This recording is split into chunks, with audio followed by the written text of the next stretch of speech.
মুসা নবীর জামানায় মুসা আলাইহিস সালাম এর কওমের লোকেরা বনি ইসরাইলের এক যুবককে, যে খুব দুশ্চরিত্র ছিল, খুব খারাপ ছিল, বদঅভ্যাস ছিল, মন্দ চরিত্রের ছিল, একদিন তারে এলাকা ছাড়া করে দিছে, তারে এলাকার থেকে ত্যায্য করে দিছে।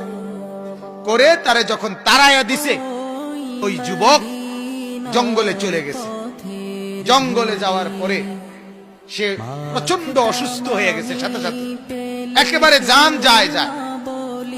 যখন সে দেখতেছে তার পাশে আর কেউ নাই, কোন সহযোগিতাকারী নাই, তার জীবনও চলে যাচ্ছে, এই সময় সে চোখের পানি ফেলে পাহাড়ের মধ্যে একাকী আল্লাহর কাছে চোখের পানি ফেলে কাইদা কাইদা দোয়া চাইছে, মাওলা আজ চতুর্দিকে আমার কেউ নাই, আর আমি জানি তোমার কাছে বলার মতো ভাষাও আমার নাই, কারণ আমি বলবো কেমনে, আমি তো কোনোদিন একটা নেক কাজ করি নাই, একটা ভালো কাজ করি নাই মাওলা।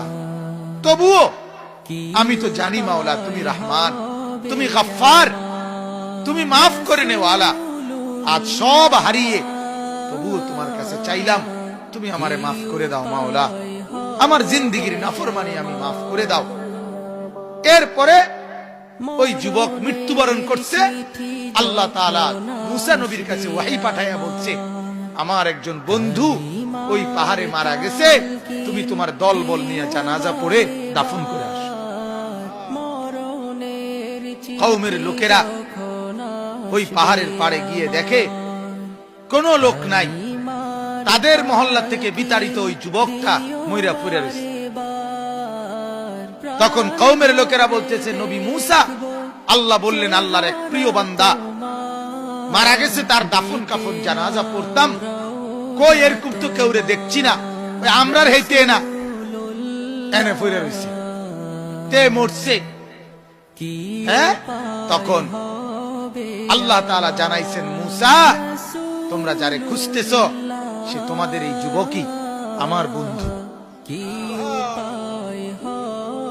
যে তওবা করে গোটা পৃথিবীর থেকে মায়ুস হয়ে, গোটা পৃথিবীর থেকে নিরাশ হয়ে আমার কাছে হাত তুলছে, আমি তারে মাফ করে দিছি, আর আমি যারে মাফ করে দেই তারে আমি বন্ধু বানায় নেই। আমার মাগফিরাত পাইলে সে আমার বন্ধু হয়ে যায়, আমার ক্ষমা পেলে সে আমার দোস্ত হয়ে যায়। বলেন আলহামদুলিল্লাহ।